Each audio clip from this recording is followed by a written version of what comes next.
Okay. Hi, good afternoon, everybody. My name is Imthiaz. I'm co-founder and CEO of Raaho. Super excited to talk to Akshay today.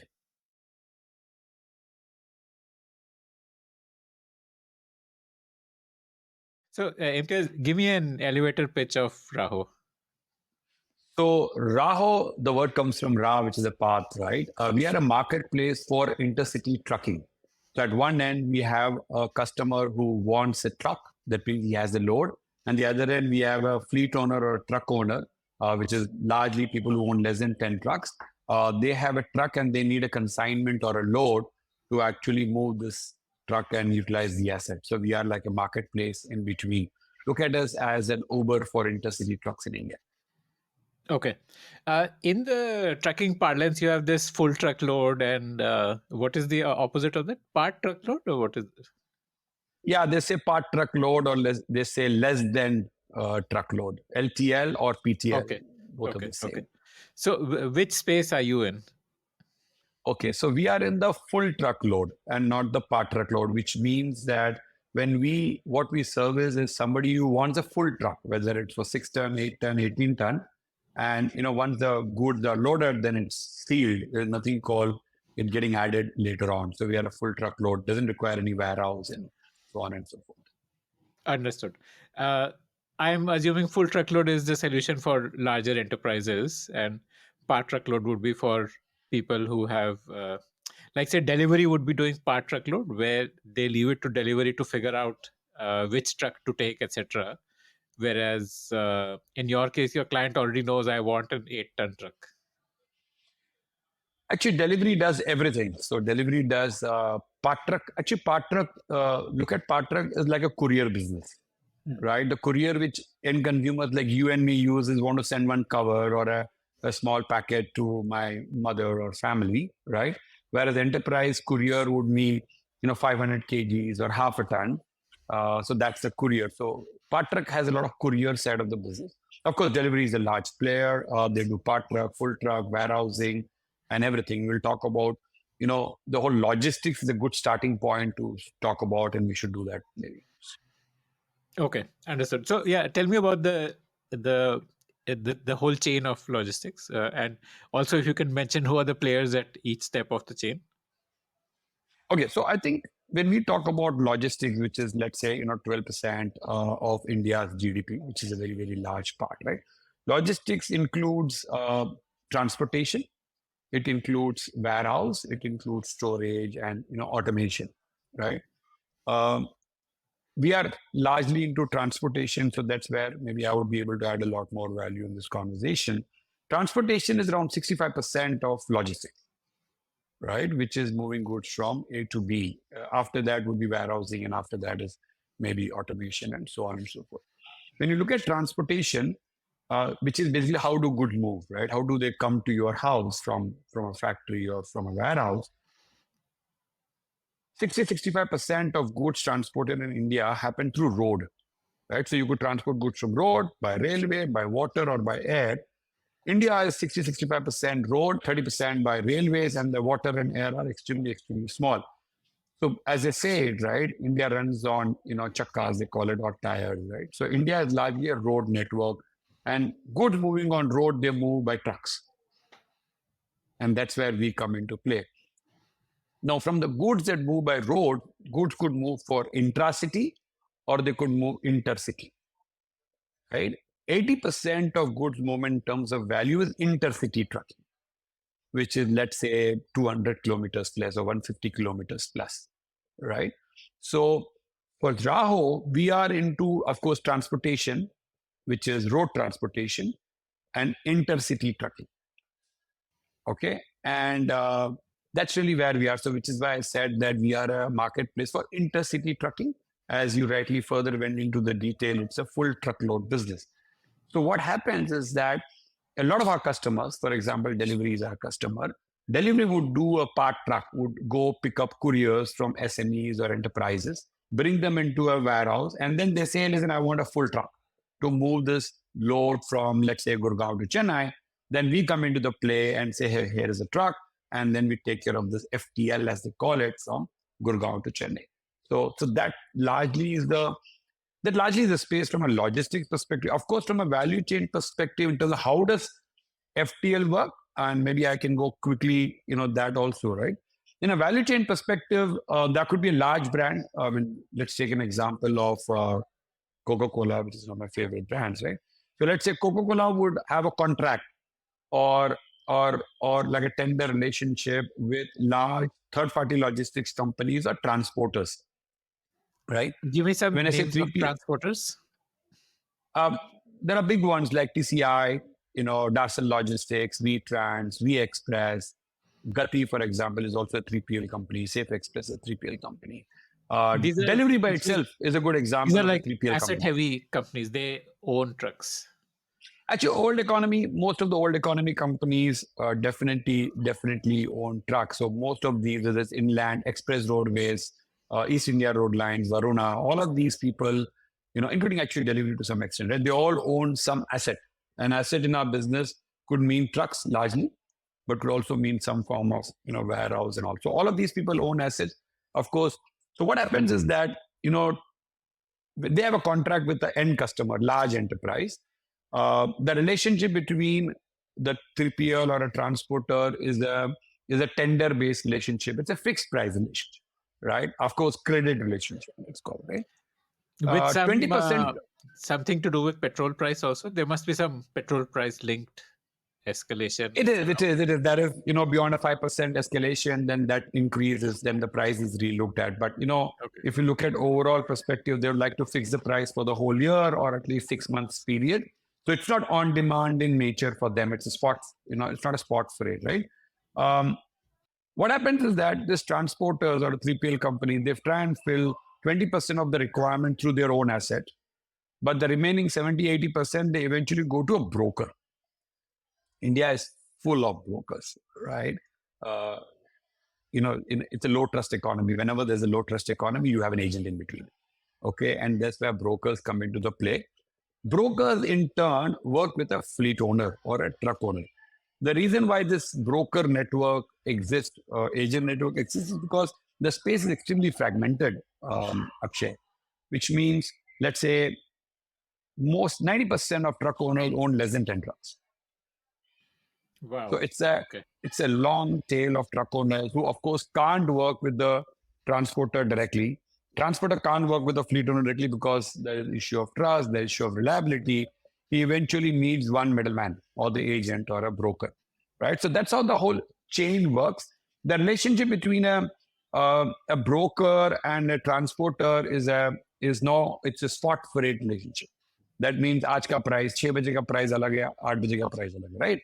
And it's also advanced model, so there's no working capital stuck, because eventually, do not forget, the small fleet owner, to move the truck, needs to fill fuel and the driver, and that needs to be paid advance, right? Because it's a very small fleet owner. Is So this where the Raaho value comes add in, of the broker? The broker gives the advance? it depends. It's some large brokers would be would not wait for a transporter to give them the advance and go and pay, but most of them would wait, would pester the transporter saying advance, advance, advance. A truck would be standing there, waiting for the advance, and that has larger problems of they call it dead mile or empty run. The trucker is waiting, driver is waiting, and that's why maybe of course, it's not just one of the problems is that there is that average kilometers that an intercity truck in India would do is, let's say, 10,000, whereas the same in America would be 14, 15,000. I'm not saying this is the only reason, but we'll talk about it maybe going forward. This is So average kilometers per month, per day? What is per this? month, per month, per month, per month, per month, per month. Okay. Per day, to kya hai, flying trucks are not here yet, right? Sorry. Raaho actually today in this whole value chain, right, replaces a broker. So, for example, that's why you see all the brand names that we talked about, whether it's VTrans, VExpress, SLV Logistics, Darcel Logistics, Deliveries, Gati, SafeX of the world, they're all our customers, right? So we are a digital broker, as we call it. We are a digital freight broker or a marketplace, right? So we work with the end trucker and we work with the transporter. In the process, very clearly, we don't give credit, and we are, I would say, and we are asset light. We don't own trucks. Of course, we started with owning few trucks and running these 10 trucks before we really got into becoming a broker. So that's really what we are, and that's our space in the value chain. Very interesting. You said 12% of GDP goes on logistics spend. How does that compare to the US? US will be around 7%, 6-7%. China also will be 7-8%. And if you look at it, this is what the government has identified as one of the key pillars or objective of National Logistics Policy (NLP), which is they're talking about bringing it to 8%, 7%. I think this 12% is in the coming down phase. But there are lots of other things for it to come down, right? That is, end of the day, the cost is higher because of the trucker cost is very high. The trucker who's the asset owner is not able to sweat his asset, right? So if his cost per kilometer is high, the same thing eventually goes to the end customer. So there are lots of things that need to come into play, which is better roads, faster filling of the truck, lesser dead miles, lesser stoppages on way. If the fleet can do 15,000 kilometers, which means the cost per kilometer will come down for a trucker, which will then get passed on to transporter and then get passed on to the end customer. Of course, there has to be a liquidity in a large marketplace that needs to come in, thereby removing the inefficiencies of a manual broker or a non-digital broker that we call it. Is this so you're saying like India is almost double of what a developed country is in terms of percentage spend on logistics? Is it only the problem of bad roads, dead miles, etc., or is it also that maybe they use more rail transport and other means, and India is largely relying on road transport? So it's very, very, very good point, right? I think India is, of course, very high on 65% on road. So it's definitely, railways is important, and you see a lot of improvement in that area. The government focus on rails is really improving. You see now roll on, roll off happening. I was just reading today in Rewari somewhere where there is a roll on, roll off. That means trucks are just going there, and then the rail route is being taken to move the goods. So the government really understands the need for last mile, first mile connectivity when you want to improve railways, right? Because the goods have to come from warehouse to the railway track, and then let's say it goes to Chennai, and then from there railway track to back to warehouse, right? The first mile and last mile is a large problem for railways to connect, and which is what I think the government is really working on to solve it. So that's one area, but then there are lots of other things. I felt that the check post was one of the areas earlier. With GST, that problem is gone. Every time you're crossing a state, there was a check post which would take 3 hours and 4 hours, right? Roads definitely was one of the problems, but if I personally believe the last 10 years have been phenomenal when it comes to roads. When we started this business, the normal route for Delhi Chennai would take, let's say, 5 days, 6 days, and express would be 3 days. But today, normal is considered to be 3 days, 2-3.5 days. So that is a huge change. Wow. So you have to understand that there is a check post going away, which means unnecessarily standing, unnecessary documentation. Of course, some cost happens when there is a check post in the government there, right? But or local people there, but that's gone. So it's becoming efficient. Plus, FASTag is coming up, right? Every toll there is a FASTag. That's also is saving time. Mostly highways, we're not really cutting through villages. Okay, so when the roads are good, when you're reaching fast, your asset can kilometers can go up. That's one way to reduce cost. Two, when the roads are better, your fuel efficiency is better.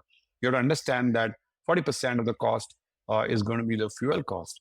So whatever that goes into improving the fuel would take care. And of course, 40% is the EMI. So if you do more kilometers, then after some point of time, your variable cost per kilometer comes down. So it's a mix of many things, right? Which is railway, which is improving road transportation. But India is so large that if you want to make an impact, you need to do everything. You need to grow railways also. You need to keep your roads getting better and better, because it's very difficult to start connecting very small towns with railways. Trucks really do a great job. And hey, our life, we are running to trucking, man. We have to focus on trucking here, right? Okay. So what percentage of your business comes from transporters, and what percentage would come directly from the enterprise, like say a Coke? Oh, I am almost zero, actually. We don't work with end customers at all. right? Okay. We work only with transporters and 3PL companies. We have some small and medium, I would say, in the SME, small enterprises who would maybe not work with the transporter or work with the broker directly, but that's, I would say, really, man, some 1% of our business come with end customers. We work only with third party. Is that a conscious Third. choice, or it just happened that way? That No, these were that's a business that we've been. It's a conscious choice because I personally believe that if you want to build a marketplace, right? We have been a very supply first company, Akshay. We believe that look at it like this: a customer. Let's look at the what does both the parties want, right? A trucker who owns less than 10 trucks, most of them, right? He wants a return load, and he wants to be paid on time. That's his need, right? Whereas an end customer wants a reliable truck at the best price. And now with the Blinkit generation, he's adding this called instantly. Like 7 minutes mein chahiye, 10 minutes mein chahiye, right? So a customer wants a reliable truck, right? And a trucker wants a return load. So we are a very supply first company, right? So what we said is that, listen, in a market where a small broker has no leverage, everything is manual, can't be scaled, not very transparent, right? And when he does payment to the trucker, he delays the payment, and also he does a lot of random deduction. So we said, hey, let's stand for transparency. In the whole industry, from the players that you talked about, some of them that we talked about, the large players, nobody has managed to win the trust of a trucker. Okay? लोगों को कहना है कि ये बड़ी बड़ी कंपनियां आती है, डिजिटल कंपनी आती है, हमारे पैसे रोक लेती है और फिर गायब हो जाती है. That's the brand name. Sometimes we always say Raaho digital नहीं है. हम ऑनलाइन कंपनी नहीं है, क्योंकि लोगों को लगता है कि ऑनलाइन कंपनी है, वीसी के पैसे हैं, कमाना तो है नहीं और गायब हो जाना है. आज है कल नहीं है, kind of a feeling, right? So we used to never say we're an online company. We are saying that that's why when we used to run 10 trucks for 1.5 years, they know like, okay, trucker भाई ये लोग खुद भी truck चलाते थे, इनको पता है ट्रकर की लाइफ की problem, right? Which is why our purpose is to make life better for a trucker and driver. It doesn't figure a customer there, right? Because we're a supply first company. So what we said is that, listen, we will pay you on time like crazy. If it means that a truck left at 1 o'clock in the night, there was a time when I would open a bank and app and I would pay at that 1 o'clock when we were doing, let's say, two transactions a day, right? And that's what we stand for today. Honest, pay you on time, transparent. And now with network of, let's say we are present in 17 cities today, we are able to bring in back on a lot of occasions, which is a return load. The moment you do that, let's say a truck, for example, does 4 trips today, he does 50% of those truck trips on us, 50 to 60%. He's dependent on you. And he's saying, listen, he trusts you. He's saying, yeah, I am dependent on these guys. So I will give good service. I will not hold the truck randomly, right? And say, mujhe paise do. And there is a rating system. There is a way to make sure that you have good. So the moment you realize that, and this has not happened in 1 year, this has been 6-7 years, right? So we've been at it, and what we realize is that the trucker is loyal. It becomes reliable. And which is exactly what the customer wants. He wants a reliable truck. Right? In this business, there's nothing called मुझे नई truck चाहिए, मुझे खूबसूरत truck चाहिए जिसमें जिसमें bells हो, right? मुझे एक गाड़ी चाहिए जो A to B जाए, जो बीच में तंग ना करे और माल को safely पहुंचा दे. I mean, that's what the truckers. So the moment you start getting loved by truckers and the truckers prefer you, you suddenly realize that the customer likes you because he knows that, yeah, if I have a sensitive load and if I have good which have to reach, I as well use a very reliable broker called Raaho instead of a roadside broker. And then when you suddenly realize that I think the price is also the same, right? So the model is very simple. We are able to get good price from the trucker because we rotate him more, we give him more kilometers, and we pay him well on time. We don't do random deduction. He gives you a price lower than he gives it to a broker sometimes. And that benefit I make by giving to the customer. I'm not the lowest price provided to a transporter because I have to make margin in between, right? Okay. And we are very, very particular that we don't give, we have never given a truck at a negative margin. Never. जो बोलते ना unit economics positive होना चाहिए, मैं बोलता हूँ कि वो नेगेटिव कभी था ही नहीं हमारे जिंदगी में, right? Of course, we are increasing that. I'm not saying we are not increasing. We are focusing and we've increased. We have almost, we've really increased that margin in the last 1.5 years because of we all know the market scenario, right? So So that's let me how the needs work. let me put this into a kind of a framework. So as a business, you need to choose your battles. You could have either fought for demand, where you would be fighting with transporters to acquire a coke, or you could have fought for supply. And so from what I understand, your take is that this is a supply constrained market, and it is better to focus on fighting for supply, and the demand can come through another intermediary instead of you going directly to the enterprise, because there is a lot more demand. I mean, demand is there if you fix supply. It's about what kind of company we want to build, right? We want to build a product-led business, right? So by being the role that we are playing in this value chain, we are able to be on demand in nature. We are able to build a product-led company, right? We are able to build an asset-light company. We are able to build a capital-efficient company for that matter, right? I don't have credit, so I don't. I think if you go to end customer, we'll fight with the transporter who has an asset, right? Who's been there for 50 years. Yeah. Who's been there for 50 years. And, I don't, he will quote crazy prices because his cost of running the business is very, very small. Okay. And of course, credit, he has enough cash to not take the loan. So it's a very thin margin business. The structure of this business makes it a very thin margin business. So you pick your battle and say, listen, I think we're a product company. Right? What do we want to solve here? We want to, if I were to just extend my purpose, right, to make life better for a trucker and driver using technology and data science for efficient freight matching. Fundamentally, it's a Uber problem. Look at a pre-Uber era. Example, I live in Gurgaon. So let's say from Gurgaon to go to my airport, a cab would come. He would charge me for up and down. Pre-Uber era, right? I'll have to have an agent. I'll have to go to some parking lot to get a cab, right? But I was paying for up and down. That was a dead mile, right? The empty run that a cab was doing, and eventually I was paying for it. Okay, so it was super inefficient for A, carbon footprint. B, there's a cost involved, fuel, jal raha hai, kisi ko value ka. Same problem exists today. Let me give you an example that happens every day in our business, something that I quote a lot, right? Let's say there is a truck in Noida and there is a truck in Manesar, both of the same type. Both of them want to go south, let's say Chennai. In the old economy or the old system, what will happen? A trucker works with a broker. He'll work with one or two brokers only, and that broker has only 5-7 customers. He will work with 5 truckers, 5 customers, right? Now, what he'll do is that, let's say the Manesar truck owner speaks to a broker. Broker says there is a load from Noida to Chennai. So this truck in Manesar now has to go empty to Noida. Up and down is 140 kilometers, empty run. There is an overnight no entry to enter Noida. So one day gone, which is 3,500 rupees. So it goes empty ups and down, and then eventually has to cross Manesar and go down to Chennai. The same thing happens to Noida truck, which is coming empty to Manesar and then going to Chennai. This happens every day, which is why they say 20% of the time the truck is either idle or it is doing an empty run, which is the data that we see, and it happens all the time. So my view is that is the problem worth solving. Imagine if I can solve it, there is enough money to be made. I can give the trucker a little more. I can give a truck at a lower price. Of course, I can still make close to double-digit gross margin in my business. Save the environment.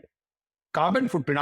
After industry, the next big area of pollution, especially we are in NCR, and I think we are breathing a little better the last 2-3 days, is trucks.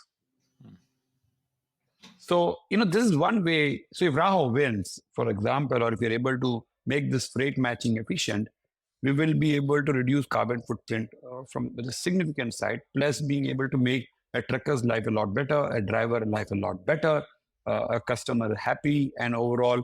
And this would eventually then lead to a reduction in the overall logistics cost, which is an overall national way to look at it. So it's a battle that we choose for the kind of company that we want to become and the kind of people that we are. Right. So I get excited by building the product and technology. Of course, we have co-founders. Murli is my co-founder and CTO. And he always says, end of the day, we are a matchmaking company. And we believe that the broker today is an inefficient matchmaker.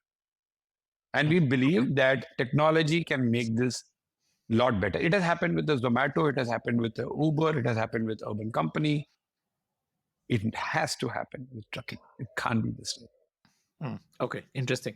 I'm guessing the competitor for you, one is of course these offline old school brokers, and the other would be, I guess, Wahak would be in a similar space to you, right?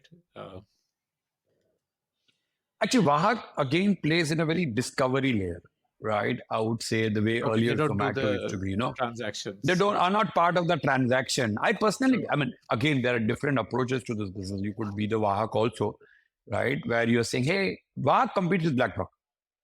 Very, very straight, right? Saying that, hey, there is a load here, there's a trucker here. But then the whole promise of payment आएगा नहीं आएगा, गाड़ी पहुंचेगी नहीं पहुंचेगी, they are letting ये दोनों बात कर लो. I come from this fact that India is a low trust economy. Right. You will Yeah. need an agent.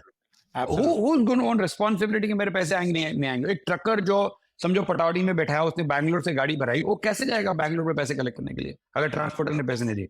या let go the other way around, a transporter gave a load to a trucker, vehicle went गायब. Who's going to own responsibility where the hell the trucker is? Who will take care of the KYC and so on? So a lot of issues, which is why we choose that. We have always been a transaction that maybe I'm missing some pieces that Wahak is seeing or BlackBuck is seeing, possible. And I don't want to say that I know it all, but I'm saying that we have always been transaction led because we came from the problem that a trucker wants a return load and he wants to get paid on time. It's how you define the problem, right? Okay. And that's where we are. I'm not saying we won't enter the Wahak route or they won't enter our, but it's a large market. Right. Yeah, absolutely. So your moat is supply. How did you build supply? How many truckers work with you today? And tell me that journey of building supply. Very interesting. Actually, you have to go to the starting point. So after Hoppr, I mean, we were doing something in the area So of what is deliveries. Right? Hoppr? Let's go even further back.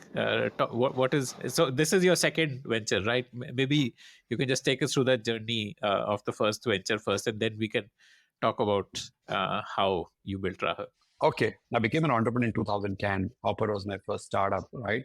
Hoppr was an online to offline And just commerce a company. quick overview. So, what had you done in 2010 till 2010? You're an IMT Ghaziabad alumnus, so you did your MBA there. Then from campus to Hoppr, just quick 1 minute.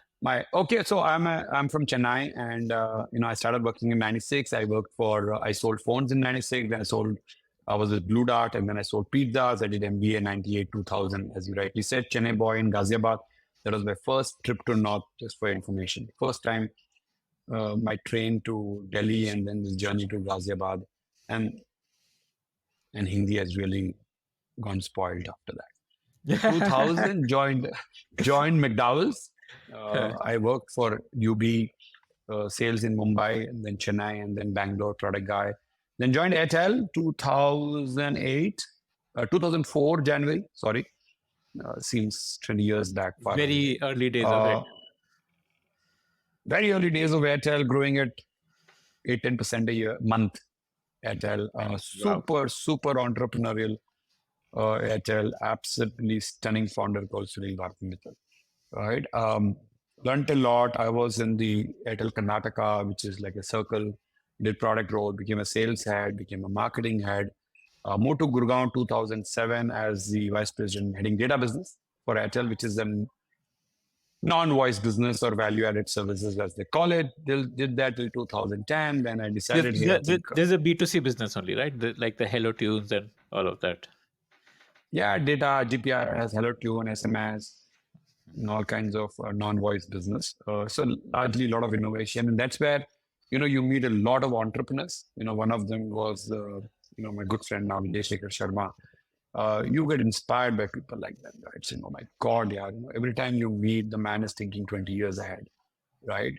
And I said, hey, I think it is these people that you deal with as innovation ahead, the entrepreneur that you get excited and think, there is a chance to, an opportunity to change the world, make some difference. And that's when I became an entrepreneur. Hoppr was because I was very excited. At that time, I used to work on a lot of location-based services, right? And those were not smartphone days, just for information. Smartphone was just 2% of total mobile base. I was very excited about location, where we were building a lot of stuff on location. And I felt that mobile knows where you are. Like at Right? Airtel, what kind of location stuff? The location services, friends chat, buddy finder, find your friends where they are. We were trying to, build a layer on top of your location. So basically, location was always in horizontal, right? You can build services or applications. Airtel was always trying to build the horizontal and allow innovators to build applications on top of it, isn't it? Okay. So, we had built the location middleware at that point of time, and we were like thinking that now we need services to come on top of it. And that was really exciting for me. And I said, listen, I think mobile knows where you are. And I actually, to be honest, didn't know what I wanted to build. I just said, listen, I have to leave. Took a 6-8 months notice. And then I said, okay, I took a break. I always knew that I love the fact that mobile knows where you are. So our first pitch for Hoppr was, we will replace these, the boys who are giving away leaflets outside a mall or a market. Saying, hey, there is a new store which has a 10% off. I'm like, mobile knows where you are. I don't need these leaflets to come. And that's what Hoppr was. Hoppr was, initially, it was about checking into places. You check into places that allows us to build the data of places. And then you could get rewards for it. And hey, listen, checking into places was not through an app, it was an app. Our biggest story was that you could check into a place through a feature phone. Imagine a 1500 rupees Nokia, you could just dial star XXXY and it will show you places and you can say, I'm at Ambience Mall right now. Or I'm at a Cafe Coffee Day in Ambience Mall right now. Right? This was and that USSD. I think that's what it's called. USSD, yeah, USSD, that unstructured, whatever, right? USSD thing, and boom. And we realized, oh my God, we had almost 1 million check-ins a day. 1 million check-ins a day. And we were what able was to the sell. motivation for people to check in? So, of course, like any startup, right? Initially, we didn't have anything. It was like so that also was like a marketplace, right? At one end, there was a consumer, and the other end, there was a restaurant, right? Or let's say a spa. A spa or a restaurant wanted to talk to the users nearby and bring them into your stores, which is drive traffic. And the customer was wanted options. So initially, Hoppr was like a game. You check in, you get points, and you get some rewards, the offline rewards. Then we quickly, moved into selling coupons. And at that point of time, I think a deal with Cafe Coffee Day completely turned for Hoppr, because we just said, check into a Cafe Coffee Day and you get a coffee free. Boom. Okay. Yeah. We had 10,000 merchants like Cafe Coffee Day on the Hoppr Wow. platform, where you could just check into a place and get it. A lot of learning from there. I think got bought over, went in. For a Cafe Coffee Day, this was a way to build customer loyalty. Like they would know who all are coming there, then they would be able to send them promotional messages or stuff Customer like loyalty, traffic.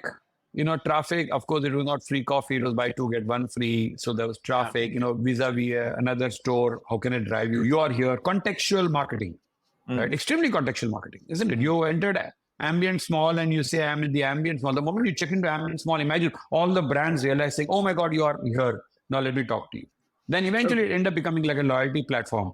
Check in once, second time you get something, fifth time you get something, 10th time you get something. So we allowed the merchants to build on top of it. When did you realize that you're not gonna be able to scale it up? Because it started strong. You had that Cafe Coffee Day, 1 million check-ins a day.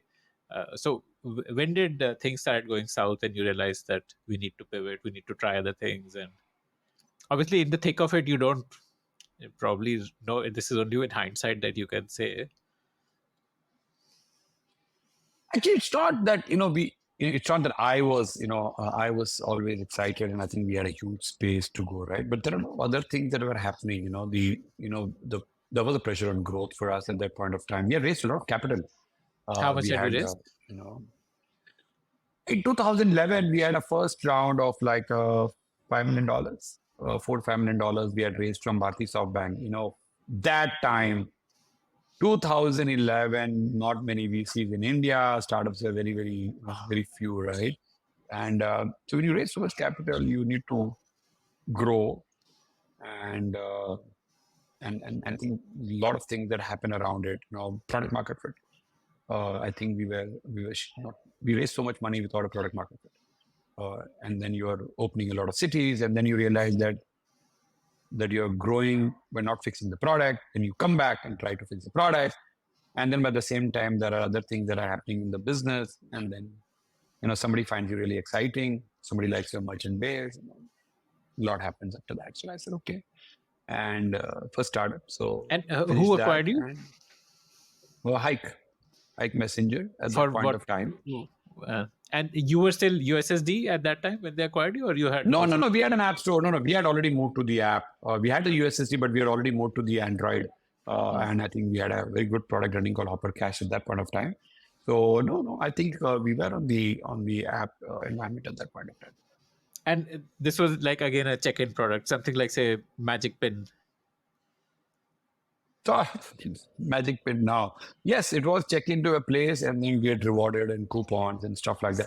So at that point of time, I would feel that it was a lot like a Foursquare plus Groupon those days, right? You check into a place, you get points, and those points get converted into Hoppr Cash. Hoppr Cash gives you discounts, and then we allowed our merchants to build a loyalty program on top of it. First check-in, second check-in. So it was a complete online to offline commerce product that we had become. So, but our strength at that point was the huge merchant ecosystem that we had, who was using Hoppr at that point. Okay. And why did Hike want that merchant ecosystem? Because Hike was a WhatsApp alternative, right? Yeah, but I think that was an era, in my opinion, that WeChat was very, very famous in China, right? Which is you become payments. a platform. Yeah, for not only payphone, but also merchants and everything. It made a lot more sense. I mean, I don't know much more about that, but I think to me, the merchant ecosystem made a lot of sense at that point of time. And you want to build a platform for us. One of the biggest things that you see. Tell me about how Hoppr got acquired, and so how did you even think of that? Let's buy trucks. Okay, so you're done with Hoppr now. Okay then. No, I think I took a break. Very honestly, we were trying to build a product in the delivery space. Very, very excited about fruits and vegetable delivery. I still feel it's a problem that yet to be solved, right? At one end, if you're getting a very, very fruits and vegetable at a low price, then the quality is not that great. And if it is quality is great, then the price was something that a consumer is not willing to pay. So we were trying to solve a local delivery problem, right? Which is how do you solve delivering anything, largely fruits and vegetables? We were trying to solve the fruits and vegetables. So in that whole process, my co-founder Fahad, Murli, and Joshua and me, I think we were trying to evaluate the space. I remember. How did you meet your co-founders? They were with you. I think. My God, I cannot even say that how blessed I am to have. So Fahad. Been with me from Hoppr days.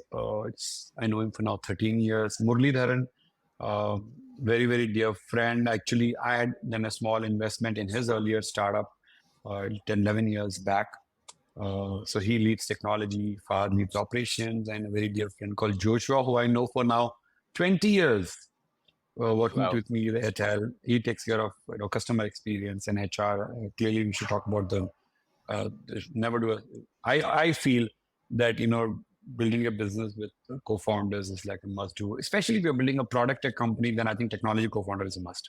And if you are not a technology guy, which is I'm not, and without Murli, he was just here a few minutes back. Without Murli, I cannot imagine Raaho, and without Joshua and Fahad also. So I think we realized when we were in this Azadpur Mandi, we used to try and figure out a way to get the fresh vegetables, and that's where we used to find these truckers and drivers, right? When you start talking to them, when we used to ask the question, think, "Wapas kaise jaoge," right? How do you go back? And everybody would say, "I would give my name to a broker, and broker ko naam de dunga, usko note de dega," and stuff like that. And I realized, I mean, I look at it like this: that the trucker or a driver was just checking into one broker register, right? And broker was doing a matchmaking. Just remove all the truck. End of the day, there is a matchmaking of somebody who wants something and somebody who has something, right? It could just be marriage matchmaking also, but end of the day, it's not. And broker was the guy who was deciding that kisko kya load dena. And when you meet a broker, you realize that this guy is, from a small town.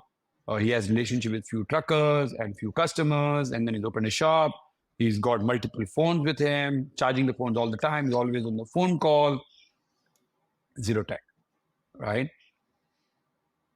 That brought us to saying, oh my God, this is a much larger problem. So if I were to look at, Hoppr and Raaho, I think a lot more connection here in terms of social aspect, right? It's a much larger problem.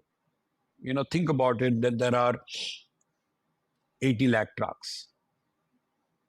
There are 1.5 crore truck drivers. Each truck driver would have a family to support 4-5 people. Okay, you're talking about almost 7-8% of India dependent on trucking, not including the puncher guy, the petrol guy, the toll guy, the highway network, the people who build the highway network, right? This is a huge space. 100,000 brokers also exist in the market. All the boxes that you sometimes feel that you need to start up, right? Which is, there is a problem. I think technology, for us, technology was important, right? With technology, you can solve the problem because that's where we come from, Murli. Right? So we said, okay, large impact, social impact. Okay, a business that you would leave for the next 50 years, kind of a business. And hey, you're liking it. So, but it didn't. It's not that after that we suddenly decided, chalo start. Because you had invested that fruit and vegetable business. You had done serious investment in that, right? You bought 10 trucks just for that. No, not that. We bought 10 trucks after that. Oh, fruits and vegetables were a delivery business, right? We were doing something called a ting tong as a product. We were not bought anything. We were running for 1 year. We had customers on the waiting list. We were doing only in Gurgaon. We were delivering anything actually at that point of time, trying to pivot to food cemetery. We not bought anything, but we realized that I felt the delivery business would never make money. Yeah, right. A big basket, done so, right? We thought the delivery business would never make money. At least at that point of time, I didn't foresee Zepto maybe, right? Or Blinkit, not that they still make money, but I don't know. I'm saying that at that point of time, I felt, yeah, how do you make this cost of delivery? And customers won't pay more than 50-60 rupees. So that's why we were never scaling that business. We didn't raise capital. I said, नहीं, गलतियां नहीं करनी है मेरे को. In Hoppr, you raised capital before finding your product market fit. So this time you didn't want to do that. I think so, and too much capital, right? And much larger VCs also, I would say, right? So I said, chalo, we then, in fact, then we drove for a couple of months, trying to understand. And then came the one point where I said, yeah, enough of all this research. One thing was very, very clear, that we felt that the trucker was a guy who was completely messed up. His life was really hard. He's not able to pay the EMI. The driver's life is really, really bad, right? And Rivigo was talking a lot about driver life at that point of time. And I said, the driver's life is really bad, right? He's waiting at the loading point. He's waiting at the unloading point. He's not getting paid on time. He's hardly coming home. And you don't know who's right or wrong because you do a lot with this trucker. He is misbehaving, holding the truck. You don't know what started, right? Did we make the trucker and driver bad, or the trucker and driver was born bad, right? Because everybody would say, "Yeah, trucker किसी का नहीं है, वो गाड़ी का माल लेकर गायब हो जाता है, खड़ा हो जाता है," right? So we said, "Yeah, I think we need to have massive empathy with the trucker." And then when you start saying that if you're going to build a business for next 20, 30 years, I said, "Yeah, let's do something." I remember Murli and trying to figure out, let's build. I said, "Murli, there's nothing that we can build because we don't know anything right now." Then you say, okay, what's your investment? We bought 10 trucks. First 5 and then another 5. And say, okay, this is our investment now. The moment you put 10 trucks and you put 2 crore rupees, your family starts saying, holy shit, what are you doing actually? Right? What is it? Now we have truck drivers. So yeah, we office in Bilaspur, going 50 minutes drive, 1 hour, for me and me sometimes. And you guys were doing the driving part also? Or you hired drivers? No, we were not driving. No, Papa, we can't drive. Driving nahi hai, right? Not that young too, right? इतनी romantic story नहीं है. नहीं, इतनी भी romantic नहीं है. हाँ, इतनी romantic है कि जब पहली truck को, because they give you only chases. I drove my own first truck. I have a picture of it. I drove it from the Tata yard to outside on the road. Oh, So, but the romance ends there only. Right? We had truck drivers. We had some very early stage people who joined us, like a foreman who helped us. We had truck drivers. Of course, we sat in our trucks, drove, we used to travel 100 kilometers, 150 kilometers with them, but not truck driving really. And that's all, 1.5 years. We were not broker, we were not a marketplace, we were only 10 trucks. Yeah. But that allowed us to build our business, which was NCR Chennai. That's a lane that we worked, So if you look at it, right, from a supply side, it's not that homogeneous, in our business also. The number of trucks that go from Chennai to Bangalore are not the same number of trucks that come, or the load exists for Bangalore to NCR. Or let's say NCR to Bangalore, Bangalore to NCR, not so trucks go another way. So we started NCR, Chennai because I come from there. And a lot of South truckers come from the Coimbatore, Namakkal, Siliguri area. NCR truckers come from Neemrana, Pataudi. The question you asked, how do you start adding truckers? You build the relationship, you be part of them, you empathize with them, and slowly you say, you suddenly realize that, hey, my transporters want 4 trucks.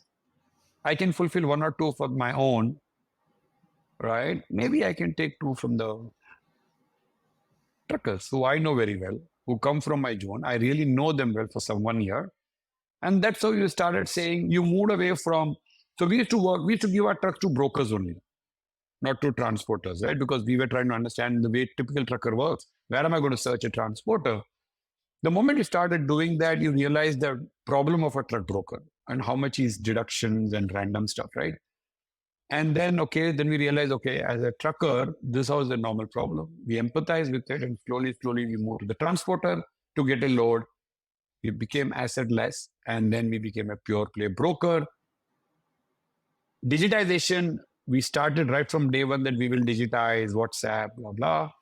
I think COVID, we grew 7x post-COVID because all the people who were not willing to use our app said, chalo, theek hai, app use karte hain. I think India has completely changed in the last couple of years. Right? We have leapfrogged. It's like, we crossed, we didn't look at desktop internet. We moved straight to mobile internet, right? Similarly, we've again gone to mobile payment so heavily in the last 10 years. And imagine we're talking about trucker and driver having a smartphone, paying $10 or $12 using Paytm for a cup of tea. Well, I'm standing there trying to take out my cash. It has happened with me in one of the markets. Dhabas accepting Paytm or making payment. So I think a lot happened in our favor, which is why I think the trucking 1.0 companies 10 years back didn't have, which I think Raaho had. No cost of acquisition. Internet was there. Today, and that's how slowly suppliers grew. And you asked that question, how many suppliers work with us? We have 7,000 odd truckers who work with us. Right. And let's how many trucks? Is that 7,000 trucks, or each of these truckers have like? No. Each of the trucks would have around, let's say, 10 trucks. So our last number was that we had around 60,000-70,000 trucks on our platform over a period of time. I think that's how we've built an absolutely zero cost of acquisition. We don't even have a Google account for that matter. We've never spent a rupee on marketing. Never spend a rupee on marketing, and that's the reason why we have not made too much. Like word of mouth, people saying 100%. Raaho app download 100%. Wow. In fact, a referral link also we just put now, I think, a few weeks back. Right? It's pure word of mouth because it's a very close-knit community, actually. It's not that all businesses can do this or whatever I say is relevant for all businesses. No, not really. There's a very close-knit community. A trucker trusts broker after a long time. And once he realizes that यार load दे रहे हैं लोग अच्छा दे रहे हैं time पे पैसे दे रहे हैं लोग अच्छे हैं, I think somewhere we underestimate that you have to be known like a good people, right? And if you look at our app store rating, or if you look at word of mouth, all the additions today, I think we add more than what we need. I feel we are not able to give that much demand. I feel to a lot of our truckers, and that's a challenge to solve. But 100% acquisition on the trucker side, on the customer side, word of mouth. Of course, for acquisition of the demand, there is sales team. But now we don't have any sales team, field team to acquire trucker. Very, very glad to say that the supply side is 100% digitized, which means right from the time you download the app, he does KYC, he uploads Aadhaar card. Of course, India Stack has helped. There's a checkbook that he uploads. He gets it 1 rupee transaction. We check the details. Then there is a video KYC. Then In the last 1 year, what we've done is that he sees his relevant loads for his truck. He bids for his load. He negotiates. The AI system actually prompts him saying that this is too high, the chance of getting a load higher. Reduce the price. He reduces the price. We have a call. There is a call that happens. And then we select him saying, you are selected. This is your load. Then we give him a location to go. Then he goes to the loading point. He uploads the LR. He gets his advance. He uploads the POD. We have the tracking system. He gets the balance payment all through the app. Trucker. Wow. So we are benefited by what's going on in India, and a trucker is benefited, a driver is benefited because the digitization, the power of digitization, which I think started with smartphone, GST, UPI payment, now FASTag, so many things that we are going to launch ahead is India Stack, I think. Okay, so which is why I said that Trucking 1.0 and Trucking 2.0, Trucking 1.0 had headwinds of no digitization, no banking, cash transactions. Whereas Raaho has Trucking 2.0 has the tailwinds of digitization, smartphone, banking, digital banking, TikToks of the world. Yeah. Driver, started. Why do you think he started buying a smartphone? Because of YouTube and WhatsApp calling, Right. and then he realized, "Oh, this is a काम भी अच्छा करता है." It's like you buy a smartphone initially for enhancing your lifestyle के लिए, then it become livelihood. Right? एक puncture बंदे के लिए smartphone, mobile phone is a livelihood, right? He writes his number and then goes around. उसको पता है call आएगा भाई, right? Also the key maker for that matter. He's roaming around with a small dabba saying, "Call me." Okay, and I think it's that's Raaho and the supply base that we have. That 1 rupee which you send to the bank account would also help build trust, right? Just the fact that this company... It's a very interesting one. When we didn't have this digital and everything, it's just one of those anecdotes, right? So when I used to make the payment directly from my bank in the middle of the day, in the middle of the night, let's say 1 o'clock, right? When I've got the LR and I know that, and it's a new supplier, for example, I used to, what is this, transfer 11 LR? rupees. Lorry receipt. That's a proof that the vehicle has been loaded. Now with GST, there is the e-way bill also that has come, right? Which is good. I would just transfer money to somebody there's no loaded, right? So I would look at the LR. The LR would have the truck number saying this material has been loaded on this truck. And then I have to transfer the money to that truck owner. And if it's a first-time truck owner, and I need to check whether this truck owner's account number is right, and I'm not transferring to some random people. So I would transfer 11 rupees and I would call it Shagun in the message. So it became so famous that हाँ sir आपका Shagun आ गया है, right? Nice. And now with, of course, digitization, they call it a penny drop, right? And the penny drop 1 rupee, thanks to, of course, all the digitization, I am able to get the actual number. So what we do is that we work only with direct fleet owner on whose name RC is, the registration certificate, right? So that we don't want to work with a middleman. We want to work with the guy who owns the truck. In this business, the moment you bring a middleman and the middleman and the truck owner has a problem, you're gone. You are in a deep problem. So you try and avoid that. So that Shagun has now become a penny drop and things have become better. Is the RC digitized? Like or does someone need to take a photo? Or how do you know whether it's a genuine RC or not? There is enough APIs today that I can check if I put the vehicle number, my API is able to say the vehicle name from Vahan. It's an API. Okay. Right. So there are a lot that has happened in this country, which is why I said that, Raaho would not have been without these tailwinds that are coming in. Like, cash, simple thing. A broker, let me take a very simple thing on example. Why would a broker exist? The truck driver goes there, Chennai mein gaadi unload hui. When the vehicle gets loaded, the broker would give some cash to the driver so that he can put the fuel. And fuel station was the ATM in India, right? The trucker would have a tie-up with the fuel station, and the fuel station would give the cash to the truck driver, like a ATM. Okay. Right? Okay. So that he can fill fuel or he can have the, so the truck owner would never give the full money to the truck driver, scared that he would run away with the money.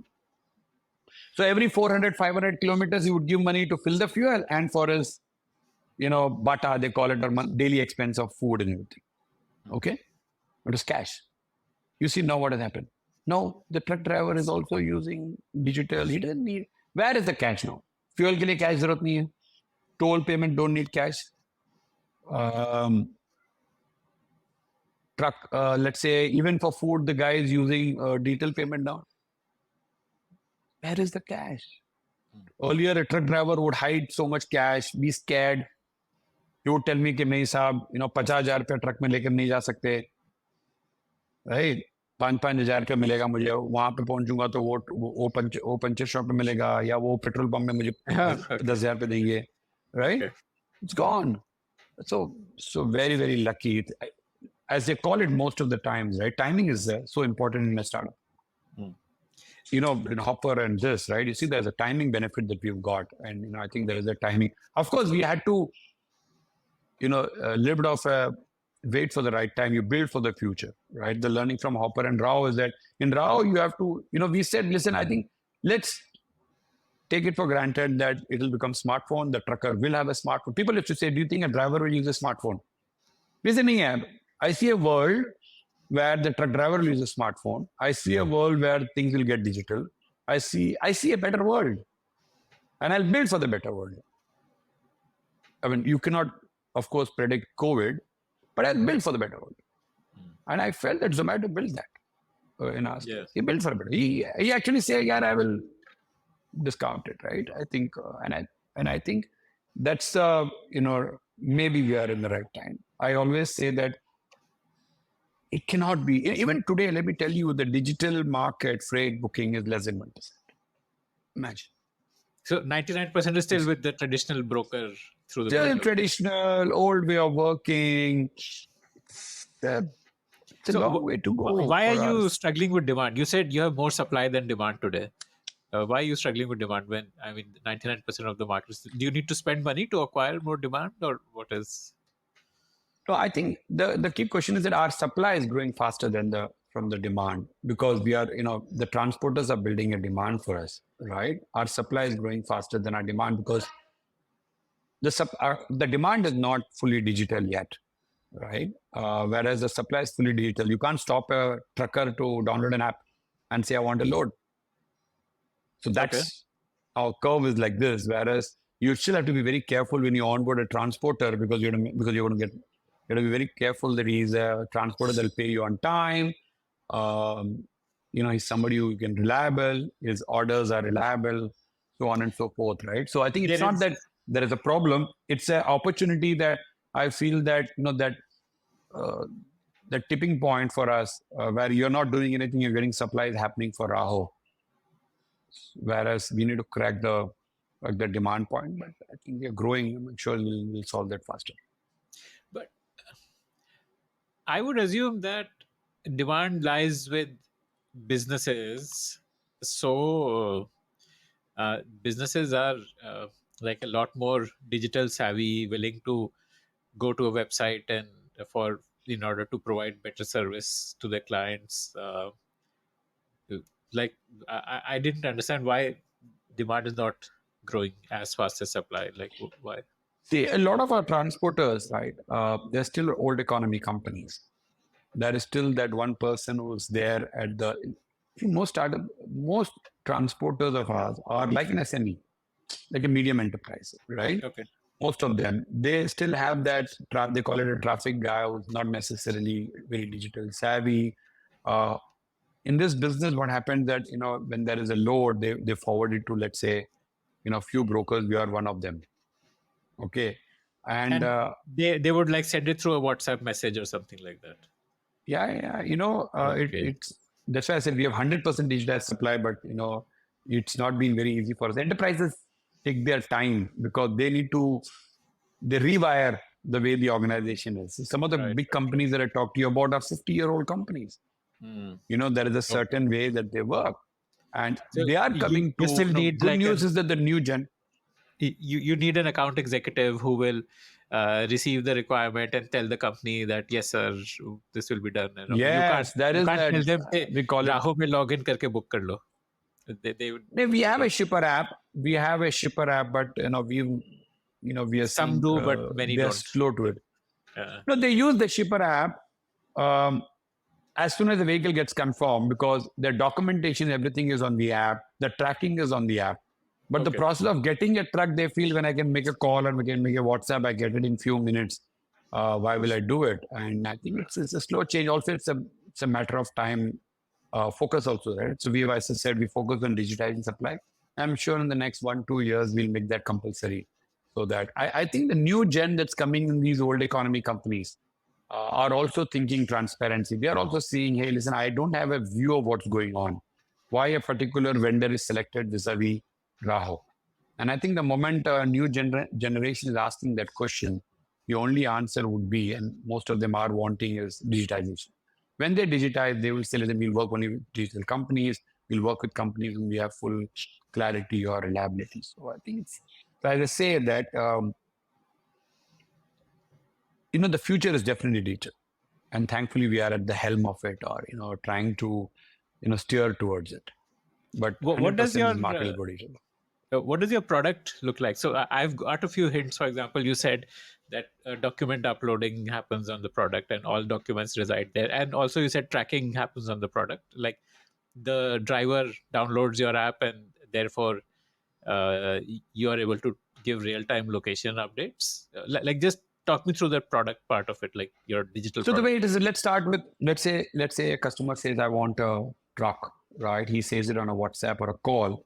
Somebody from an internal system quickly puts it on the internal app that pushes a notification to all the relevant truckers. Truckers have already given us their, inventory, as they call it. They have checked in to say that my truck is waiting in Chennai.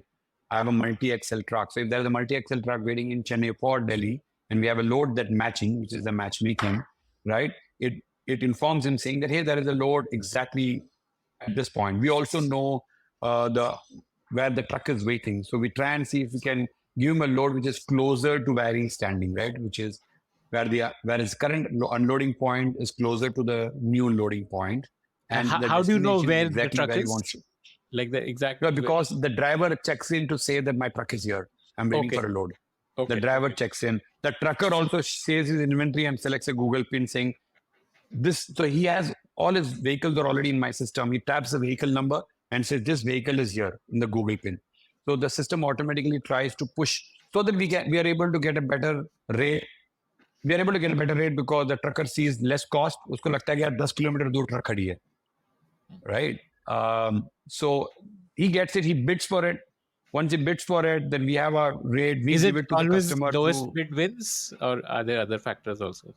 No, actually, we get a bid. Sometimes what happens, a trucker would bid. Sometimes, we have a bound. We're not doing a reverse bidding. We don't make him go down, right? We get a bound saying, okay, quote between this price, right? We use this bid to be able to get his interest. And we also know that there is a truck. Then we go ahead and quote the price to a customer. There is a negotiation with the customer and the trucker, which is still on the phone. We tried to do it with the AI and quote the price. We actually push a new rate. Some truckers accept the rate, or some truckers would want to call immediately because they would like to understand loading point kahan pe hai, kitni loading hai. That is still a little bit of, see, we are dealing with really Bharat. Okay, it's not like, as I call it, that completely offline matching to automated matching, we are 75%. Right? It's still not fully Uberized, that you don't have to do a call. So a customer then agrees the price. We are able to make that margin that we want. And within few minutes, we normally, we are able to give truck in a lot of instances in 10, 15 minutes. In the system, because the trucker vehicle detail is already there, he accepts a load. The documentation goes to a customer on the app. We share the driver number. Driver knows where the loading point is. Then somebody is tracking to make sure that the vehicle reaches the loading point. From there on, everything is fully digital. Customer is able to track his trucks. Trucker is able to take his payments. Mostly life is very, very good. 3-4% of the time, vehicle goes running late or goes into some wrong distance, wrong area, goes another route. Then we have to say, dude, why are you going by this route? Then you realize that he has his favorite petrol pump in that area or diesel pump. Or sometimes he says, mera ghar ka raaste pe hai, main 2 ghanta ruk kar jaunga. Everything happens. Right. And so I think a lot of do you take the risk on your books? Like if there is And what is the risk here? If there is delay in delivery, is there any risk to that? What are the risks of this business? Help me understand. So what happens is that, okay, one thing we don't really take super express delivery businesses, right? Which is 36 hours Mumbai or something. But yeah, we have a And tad, those pay let's more. say 80. Yeah, those pay more, but those charge also more because we don't own asset, right?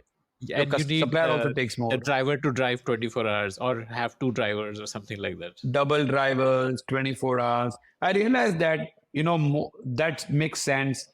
Express business in India is, I think, 6-7% only. Okay. It's only these Mintras and maybe the e-commerce companies that really need super fast to come in, right? So we really don't cater to that market, Akshay, because as a marketplace, it's very difficult for us to control this. Our service levels just go down dramatically and puts more stress in the business. Okay. But we do have some suppliers who do only express, and then we try and match them with express loads. So that's easier. So you tag it, saying this truck load will go only to that particular supplier, but that business is very small for us. Our on-time rate is close to 90%. That means trucks reach on time. When they don't reach on time, sometimes there is a penalty, but we have a penalty for it supply side also. So we take care of that. In terms of, you asked the question of risk, there is a little bit of a liability up to a certain amount of thousands only that we take responsibility. If something damage? really big happens, okay. Yeah, for damage, there is, let's say, up to 10,000 rupees. We also have a supplier balance payment that we also have to pay because we pay 90%, 10% still exists, right? But when there is, let's say, large problem, Gadi Gayab, which is rare, then I think we are responsible to give an FIR to the customer. And then the insurance process kicks off from that. Because for the kind of margin that exists in this business, we definitely cannot take responsibility of the 2 crore ka maal. Right? I don't think the customer... Insurance is... by the way, all loads are insurance. 100%. Every customer, the end customer takes insurance. In this case, let's say Coca-Cola takes insurance, not transporter also. Okay. And this is standard practice in this industry. You don't need to... Standard practice, don't have to worry. Offering. Okay. Understood. Not right now. You do have to bundle when we start growing massively on the SME side. SME who needs, let's say, 5 FTL trucks, then you would say, yaar, mujhe transportation ke saath insurance hai. At that point of time, we will try and solve the problem. Okay. That is not a very complicated. It's quite there already. Okay. Again, I told you a lot of other businesses have also been built. And are you currently are you still earning money or are you profitable or? The magical question everybody wants to ask these days. No, we're almost there. Let me call it that way. We're almost there. I'm super excited that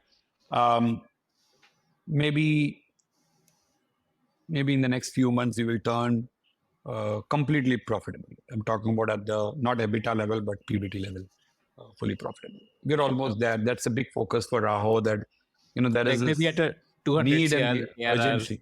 You'll be I think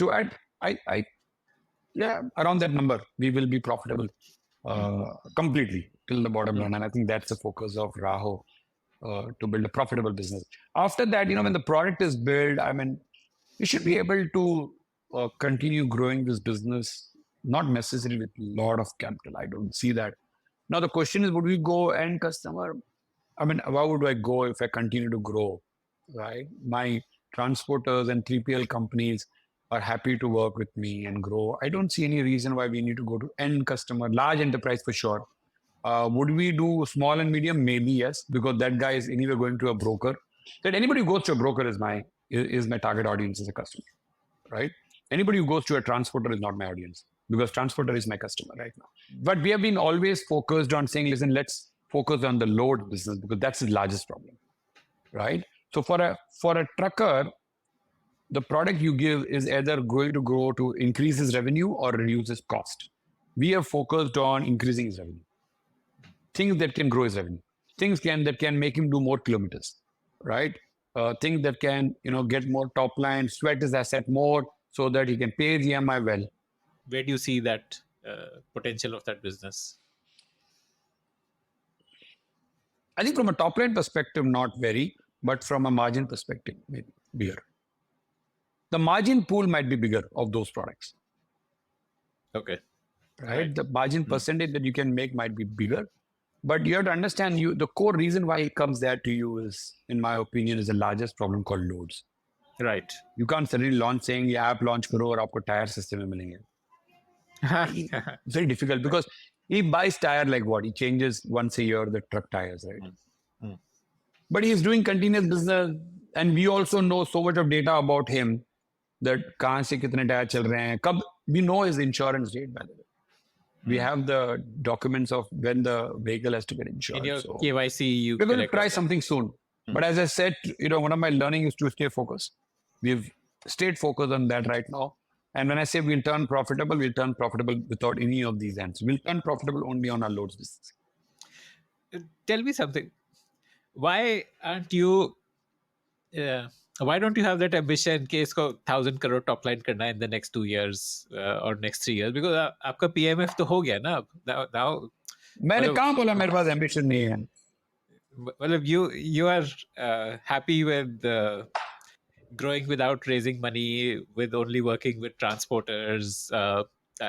If you had that 1,000 crore ambition, you would probably want to figure out, okay, can I directly go to the Cokes of the world? And so that's why I'm asking this.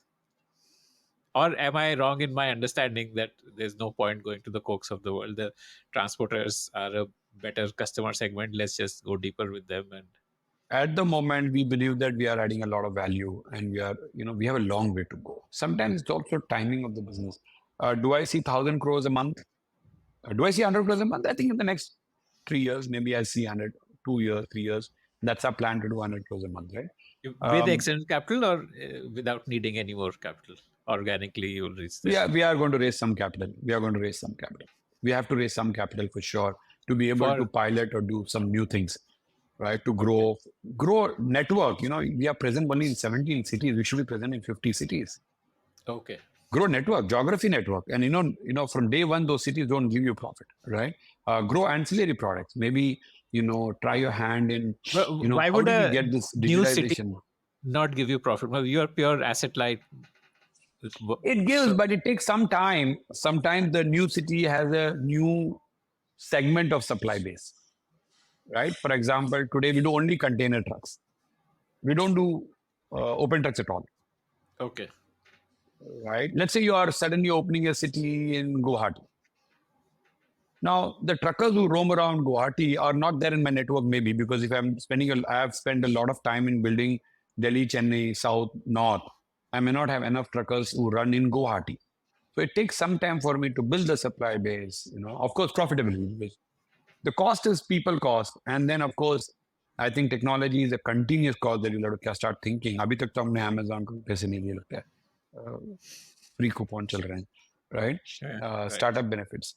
But I think you need some capital. Also, you have to try some projects, right? You have to try some new things, the insurance, the truck. It's not that from day one you're going to. You need money to iterate. Also, don't forget, in today's time, your first priority will be to stay alive and have enough money in the bank. I think we are an IPO company. We will do an IPO in the next couple of years. So we will raise one round for sure, 1-2 rounds maybe. We'll raise capital, get in some great people to help us in the journey. Raising capital is not just about money, right? It's about getting in people who can make the company better. Right. Get you ready for a bigger thing. Ambition, yes, but one of the things I've realized that if you want to profitably keep growing, which is the only path we have taken, okay, it takes its time. It's not this business is not a business which can double every month.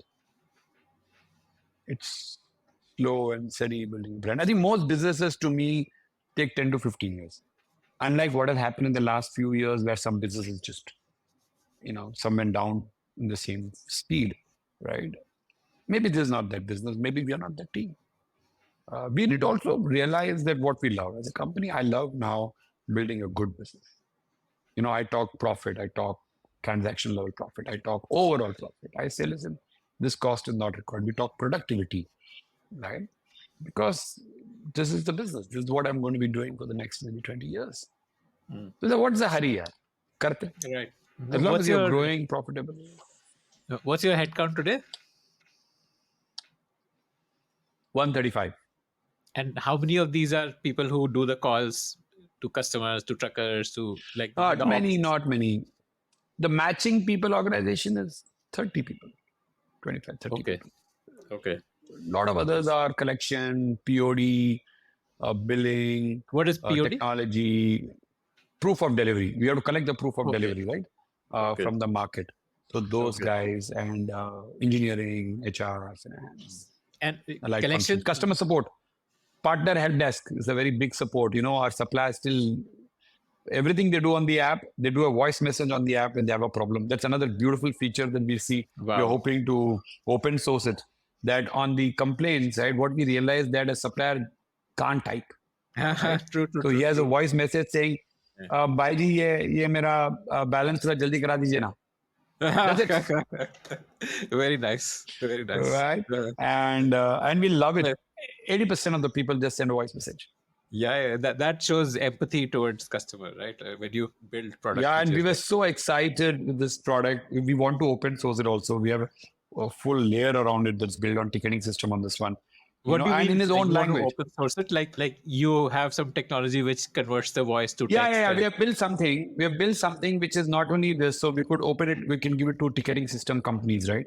Where we could open. A lot of people would love this product. Like this, Murli, my co-founder technology, was telling me that a lot of people will actually benefit from something. We said, okay, we should try and see how can it benefit. So we have a lot of people in partner help desk and so on and so forth. So I think, we're keeping a count. We have order in this 135, a good 15, 18 are interns who are working with us for, let's say, 3 months or 6 months. But they are part of headcount for me. Part of they're not, on roll is 1 in 10.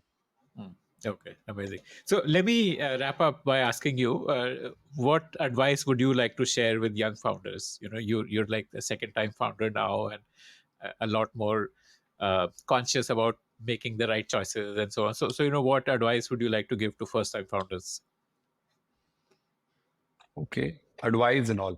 I think, okay, let me start this. It's a long journey. I think all founders should realize that start with a purpose. It helps to have a purpose. Entrepreneurship is a lot of sacrifices. I mean, you hardly give time to your family, I feel. It's a journey that you would sacrifice a lot of time for your family. Every day you're giving up something, a lot financially. Actually, I remember this, Jensen Huang of NVIDIA said this, that I was successful till I became an entrepreneur.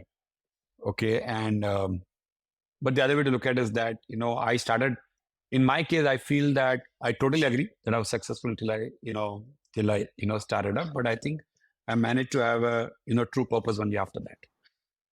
Okay. And so if you want to make a great impact, startups are great, but financially, it doesn't make sense on a spreadsheet. It'll never make sense. It's a long journey. You should give at least 15 years for it. There could be one odd case, of 2 years, 3 years, 5 years exits, right? But it's a long journey, a lot of sacrifice. Undervalued virtue, in my opinion, is perseverance and resilience. Many days you have where you're vulnerable and you say this thing, oh my God, am I doing the right thing? The doubt keeps coming back, and then every day in the morning you get up and you get obsessed, and that obsession drives you. Okay. I think one of my friend said this, that the highs are really high but the lows are really deep, and the highs don't make up for it. And that's true for anybody who's starting up. But India, the next few years of India. So if you really want to build, this is a great time, great country, go for it. But remember the purpose. Don't just do this for money. Other advice I would give, have co-founders with you. It just is going to help you a lot. It's good to have some experience before you start up. I think that from raising capital, I've said this in the whole call, that don't raise too early, be careful, wait for the product market fit. Don't get carried away by these announcements of amount of money capital raised. Eventually, it's a business. You have to make money. Capital that you raise has to be given back. Nothing comes free, right? I also want to say, because some people come to me, not all businesses are VC funded businesses. Some businesses are great businesses, don't have to be a VC funded businesses. So do that. Another one I can give you is that be careful when you raise capital. Raising capital is just it's not just about valuation, or it's just not about um, the amount you are raising. There's a lot that is there in the shareholder agreement. Read it well. For first-time entrepreneurs, it's extremely important to take care of it. Take care of your health. It's a long journey. If you're not healthy, it's not going to happen. The positives are many. You do this, after some point of time, you realize that, hey, the biggest joy you would get is that those 100 lives, the 100 people that work with you, their lives revolve around what you started. So, that's a big happiness. Comes with it is responsibility, like a father, right? There is a responsibility for your child. But this is a great time. There is no better time. There is no better country than India. There is no better time than now. I mean, like there was a trucking 1.0, there's trucking 2.0, maybe there is a trucking 3.0 with all the tailwinds that exist. So go ahead, have a great life. Go start up, man. We need entrepreneurs all around us. Yeah, Right? yep. Yeah, that's it.